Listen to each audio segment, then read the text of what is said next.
Avec Sivra de Glody Bibi, c'est le pied. Diaspora FM, le journal.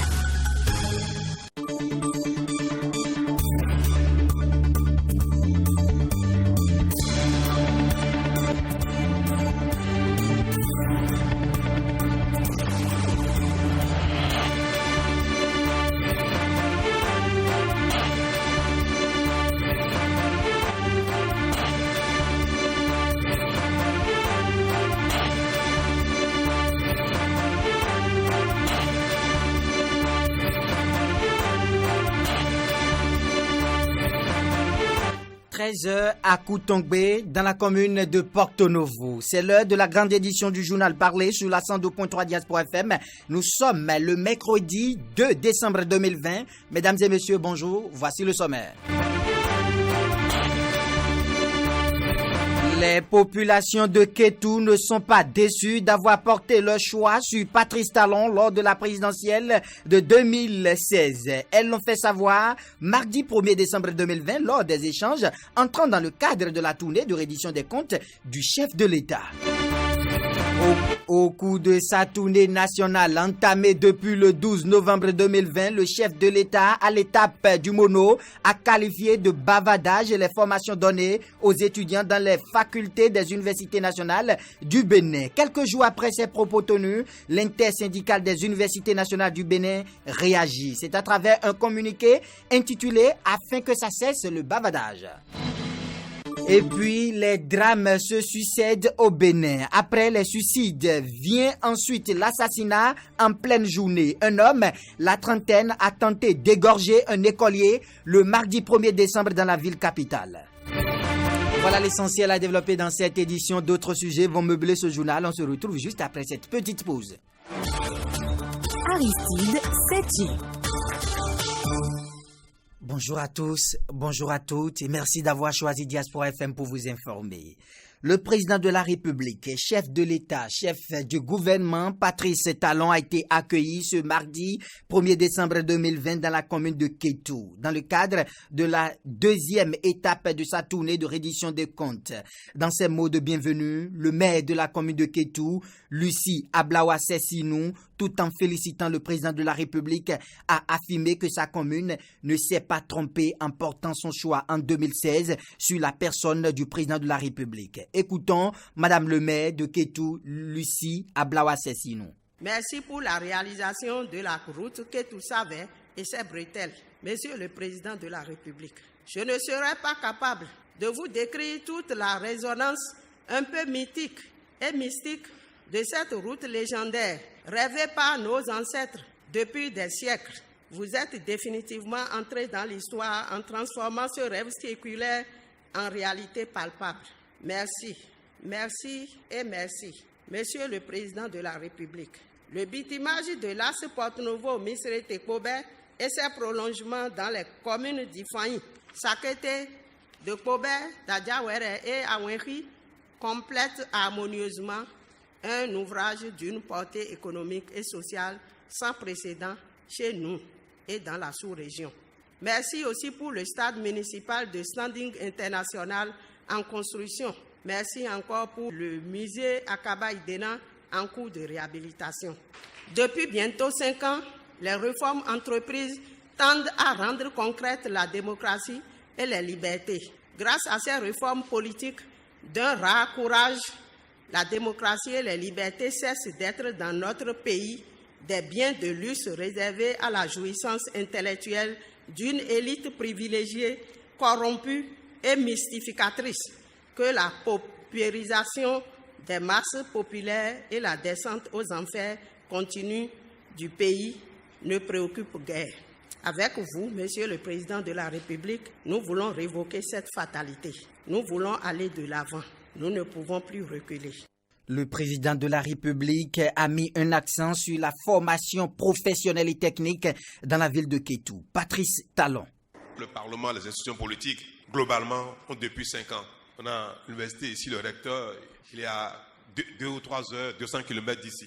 Parce que nous le pensons, nous ne faisons rien avec cohérence depuis longtemps. C'est nous tous. Sur 100 enfants qui vont à l'école au Bénin, certains vont s'arrêter niveau primaire, BPC, certains niveau bac, certains vont aller à l'université, niveau master, d'autres niveau doctorat.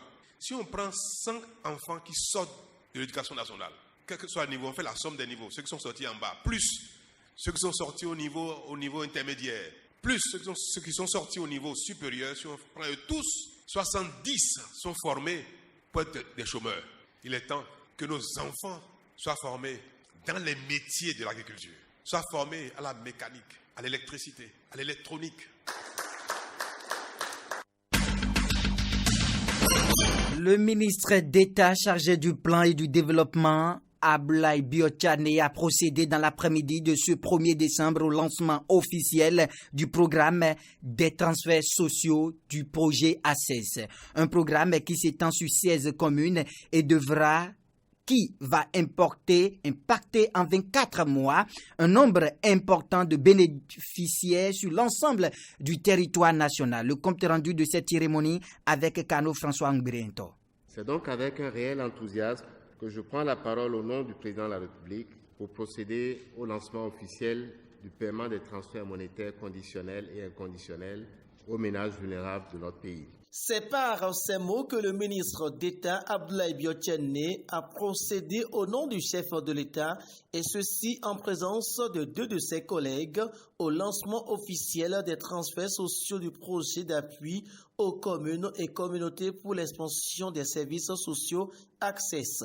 Un projet qui a pour objectif de développement d'améliorer l'accès aux services sociaux de base et aux filets sociaux et de renforcer le système de protection sociale. D'une envergure nationale, l'identification des bénéficiaires s'est faite en 2 étapes. L'étape communautaire réalisée par les pairs résidents dans les mêmes milieux que les bénéficiaires et les enquêtes PMT qui ont servi de confirmation aux résultats obtenus au niveau communautaire. Il a été procédé enfin à la classification des bénéficiaires en 3 catégories, suivant les scores de pauvreté après les enquêtes PMT. Pour la ministre des Affaires sociales et de la microfinance, les filets sociaux et les transferts monétaires du projet ACCESS visent à réduire la vulnérabilité des ménages pauvres sur l'ensemble du territoire national. Les mesures de secours nationaux et les programmes de filets sociaux comme les transferts monétaires, visent à réduire la vulnérabilité des ménages pauvres et pauvres extrêmes. Cela est effectif par la mise en œuvre de la composante 2 du projet ACCESS consacrée au programme de filets sociaux. Au tour du ministre d'État de rappeler que le programme de filets sociaux s'étend sur 16 communes et devra impacter en 24 mois de transferts sociaux 18 506 ménages. Les transferts monétaires dont il est question dans le projet ACCESS concernent 18 506 ménages répartis dans tous les départements de notre pays. Cette grande action en faveur des couches vulnérables illustre une fois encore que le social est une priorité pour le gouvernement du président Patrice Talon.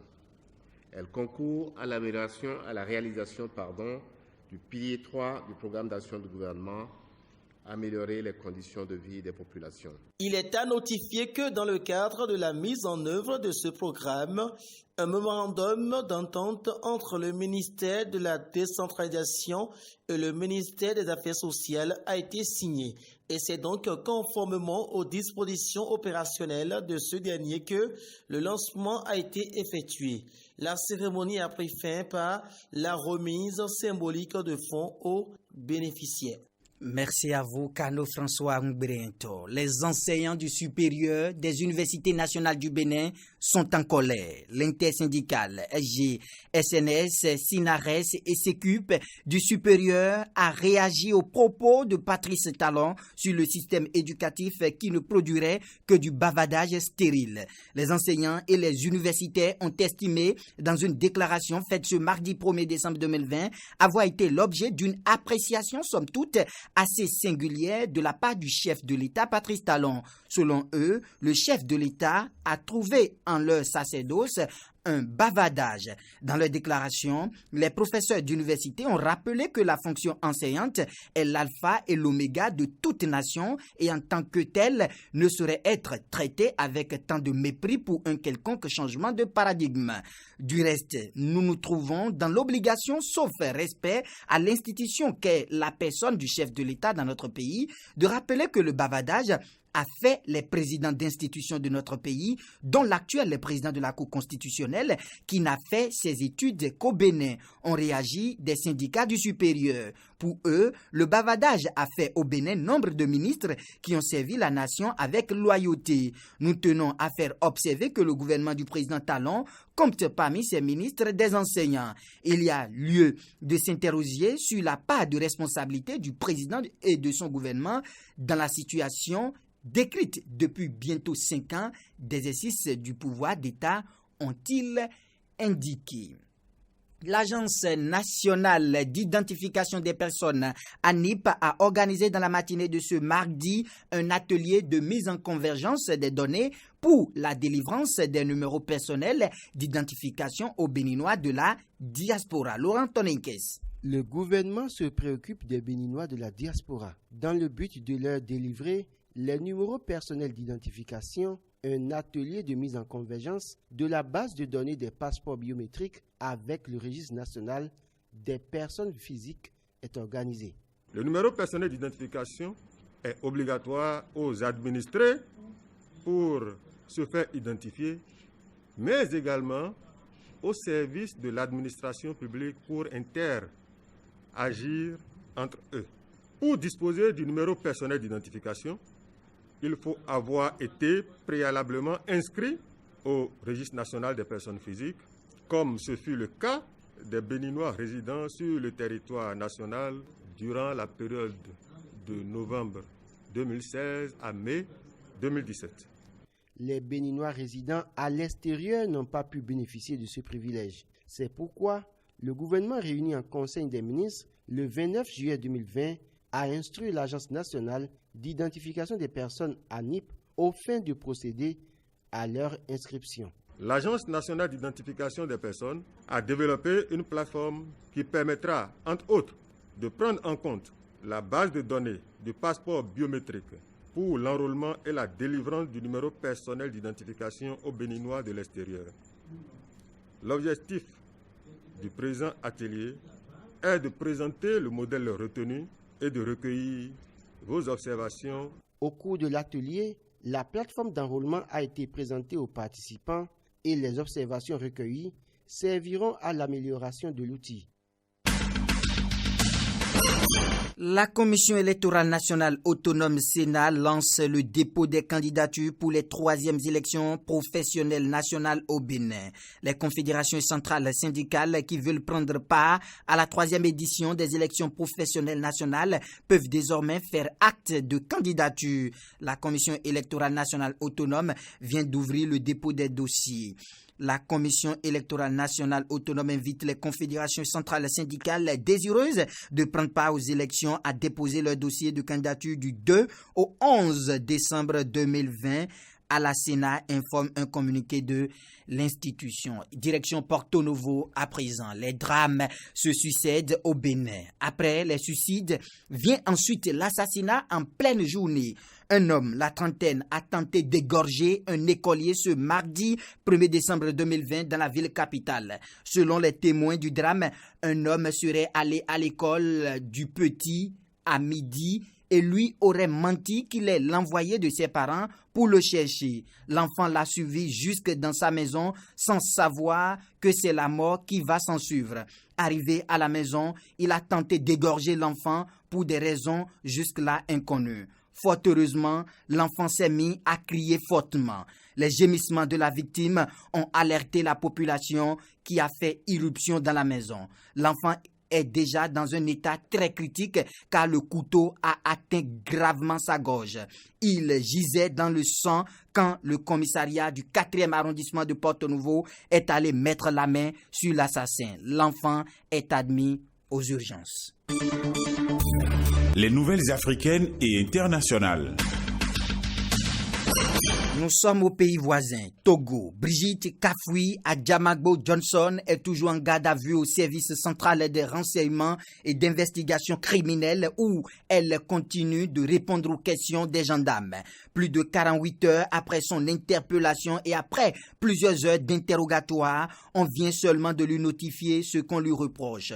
Mais pour maître Darius Atso, son avocat, c'est un scénario injustifié et infondé en droit, subtilement déguisé en poursuite pénale. Les chanteurs Zouglou, Yodé et Siro ont été au cœur d'une vive polémique après la sortie fracassante de leur nouvel album intitulé Héritage le 3 juillet 2020. Un album dans lequel ils sont sans pitié pour le régime du président Ouattara. Ayant déjà critiqué les présidents Henri Konan Bédié et Laurent Gbagbo dans des précédents albums, les chanteurs ont dédié une chanson au président Alassane Ouattara et à son gouvernement. On dit qu'il n'y a pas d'argent au pays et tu dis que l'argent travaille. Mais l'argent, ça travaille pour qui? Plus de 60 ethnies dans notre pays, tu vas au rez-de-chaussée jusqu'au dernier étage, du gardien au directeur, ce sont les Bakayoko ou bien les Koulibaly seulement qui mangent. Le pays est endetté. Payez vos crédits avant de partir. On ne se réconcilie pas en mettant les gens en prison. Le pays a besoin de tous ses enfants pour la vraie réconciliation. Pourquoi tant de souffrance avec 200% de chômeurs et bientôt une croissance à 2 chiffres? Telles sont les paroles de la chanson à succès On dit quoi de Yodé et Sirou. Quelques mois après la sortie de cet album, les chanteurs sont à nouveau revenus à la charge en critiquant très sévèrement le procureur de la République, Adou Richa, à l'occasion d'un spectacle qui a eu lieu dimanche dernier à Yopougon. Yodé et Siro se sont exprimés sur les violences qui ont émaillé la présidentielle d'octobre 2020 et qui ont occasionné plusieurs morts. Au Ghana, les bureaux de vote ont ouvert ce mardi 1er décembre 2020 pour les travailleurs mobilisés pour les élections, militaires, assesseurs et journalistes. Tous ceux qui ne pourront pas voter le jour de l'élection présidentielle et législative du 7 décembre prochain ont donc pu déposer leur bulletin lors de ce vote anticipé qui s'est déroulé dans le calme.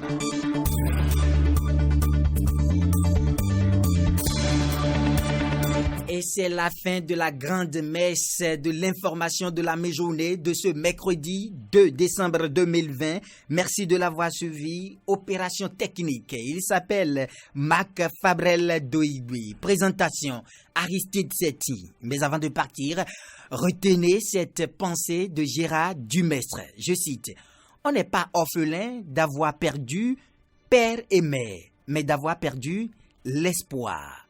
On n'est pas orphelin d'avoir perdu père et mère, mais d'avoir perdu l'espoir. On se retrouve tout à l'heure dans 13 minutes, autrement dit à 13h30 pour l'émission Réaction à l'actualité.